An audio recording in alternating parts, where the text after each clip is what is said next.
I'm Surabhi Sharma. खबरों से update रहने के लिए India TV YouTube channel subscribe करिए, साथ में बेल आइकन जरूर दबाएं। जुड़े रहें इंडिया टीवी के साथ। 7 मार्च को पीएम मोदी कोलकाता के ब्रिगेड परेड मैदान से बंगाल विजय अभियान का शंखनाद करेंगे। इस महारैली में 10 लाख लोगों के आने का अनुमान भी है। बंगाल बीजेपी की डिमांड थी कि प्रधानमंत्री की 30 रैलियां बंगाल में हो। फिलहाल 20 को मंजूरी मिली है, मगर पहली रैली ब्रिगेड परेड मैदान पर ही क्यों? इसके पीछे भी कहानी है। देखिए हमारी खास रिपोर्ट। बंगाल में फिर बीजेपी का ब्रह्मास्त्र चलेगा। 8 चरणों का चुनावी चक्रव्यूह टूटेगा। मोदी के सहारे बीजेपी का बंगाल बदल होगा। ममता बनर्जी का नीलबाड़ी यानी नवान्नो दखल होगा, क्योंकि जिस महारणनीति के साथ बीजेपी इस बार मैदान में उतरी है, ये रणनीति विरोधियों के लिए बंगाल को वाटरलू बनाने वाली है। शंखनाद की तारीख होगी 7 मार्च और मैदान होगा कोलकाता का ऐतिहासिक ब्रिगेड परेड ग्राउंड यानी शहीद मैदान।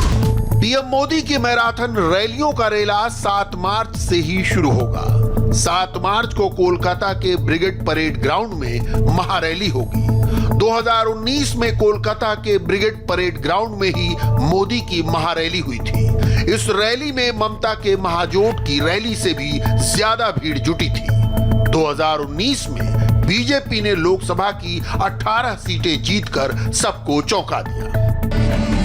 लगातार जीत ने प्रधानमंत्री मोदी को विजय का शुभंकर बना दिया है। चुनाव के ऐलान से पहले ही नेताओं के दौरे और रोड शो हो रहे थे, मगर चुनाव के ऐलान के बाद बंगाल बीजेपी ने दो टूक कह दिया। चुनावी रैलियों का विधिवत शुभारंभ केवल प्रधानमंत्री मोदी की रैली के साथ। उसके बाद जगह का चुनाव हुआ कोलकाता का ऐतिहासिक brigade parade ground. Brigade parade ground एक ऐसा ऐतिहासिक मैदान जो प्लासी के युद्ध से लेके वर्तमान की राजनीति के रण का गवाह बन चुका है। राजनीतिक हलकों में कहा जाता है कि ब्रिगेड मैदान जिसका, बंगाल भी उसका। इस मैदान की हनक 2019 में लोकसभा चुनाव में प्रधानमंत्री नरेंद्र मोदी की रैली में ही दिख गया था। उस वक्त इतनी ज्यादा भीड़ जुटी थी कि ममता के समर्थन में आया महागठबंधन भी इतनी भीड़ नहीं जुटा पाया था। और एक बार फिर से प्रधानमंत्री नरेंद्र मोदी इसी मैदान में 7 मार्च को एक बड़ी रैली करने वाले हैं।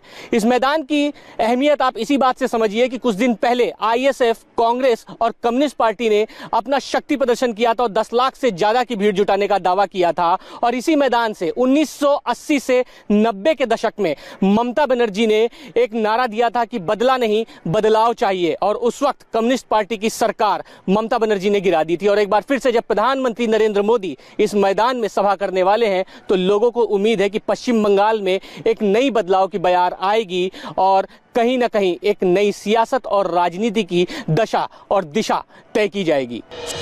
बीजेपी की केंद्रीय चुनाव समिति की गुरुवार और शुक्रवार को बैठक होगी। इस बैठक में पहले 2 फेज के लिए उम्मीदवारों का ऐलान होगा। प्रधानमंत्री इन उम्मीदवारों के नाम पर अपनी मुहर लगाएंगे। उसके बाद पूरी बीजेपी प्रधानमंत्री की ब्रिगेड परेड ग्राउंड की रैली की तैयारियों में जुट जाएगी। इस रैली में 10 लाख लोगों को जुटाने की तैयारी है। ब्रिगेड मैदान में प्रधानमंत्री की रैली को 200% कामयाब बनाना है। इसके लिए राज्य, केंद्र और जिला स्तर तक के नेता जुट गए हैं। बीजेपी जिंदाबाद, नरेंद्र मोदी जिंदाबाद, जेपी नड्डा जिंदाबाद, जय श्री राम, जय श्री राम। अब जरा कोलकाता के ब्रिगेड परेड ग्राउंड की अहमियत समझिए। बंगाल के सियासी हलकों में कहावत मशहूर है, 4 ब्रिगेड परेड ग्राउंड तार बांग्ला है, यानी ब्रिगेड परेड ग्राउंड जिसका, बंगाल भी उसका। एक बार फिर याद दिला दें, प्रधानमंत्री मोदी ने 2019 के लोकसभा चुनाव में इस मैदान में रैली की थी। इस रैली में जितनी भीड़ उमड़ी, उतने लोग ममता बनर्जी के नेतृत्व में आया पूरा महागठबंधन भी नहीं जुटा पाया। कैलाश जी, ब्रिगेड ग्राउंड में प्रधानमंत्री की पहली रैली होने वाली है, कितनी बड़ी चुनौती के तौर पर ले रहे हैं और क्या ब्रिगेड ग्राउंड छोटा पड़ने वाला है? 100% छोटा पड़ेगा, क्योंकि लोगों का प्रधानमंत्री जी को सुनने का बहुत उत्साह है। लोग चाहते हैं कि प्रधानमंत्री जी यहाँ पर आ रहे हैं तो हम उन्हें और लोगों ने तय भी कर लिया, बंगाल की जनता ने, कि प्रधानमंत्री जी के नेतृत्व में यहाँ पर सरकार बनेगी। और सरकार बनाने वाले प्रधानमंत्री जी प्रदेश की जनता के लिए क्या कहना चाहते हैं। एक सवाल ये है कि दिल्ली में एक वक्त कहा जाता था जो रामलीला मैदान भर देता है वो पलट देता है, ऐसी कहावत ब्रिगेड मैदान को लेकर है। ब्रिगेड मैदान कई गुना बड़ा है लाल किला मैदान से, तो क्या ये चुनौती है प्रधानमंत्री के लिए, इतनी जनता यहाँ पहुँच पाए, यहाँ पूरे बंगाल से लोग आ पाए, इसके लिए क्या कुछ तैयारियां हैं? देखिए, पहले भी हम माननीय प्रधानमंत्री जी की सभाओं कर चुके हैं और हमने ब्रिगेड ग्राउंड पूरा भरा था, और अब हमारे लिए कोई चुनौती नहीं है, क्योंकि अब जिस प्रकार का क्रेज है प्रधानमंत्री जी का, लोग सुनना चाहते हैं। हम तो एक बस की व्यवस्था करते हैं, 4 बस के पैसेंजर खड़े हैं वहाँ पर, इसी परिस्थिति है। कुल कितनी बसें होंगी? अभी कुछ नहीं कह सकते, जितनी बसें होगी आसपास मिल जाएगी, सब लगा देंगे।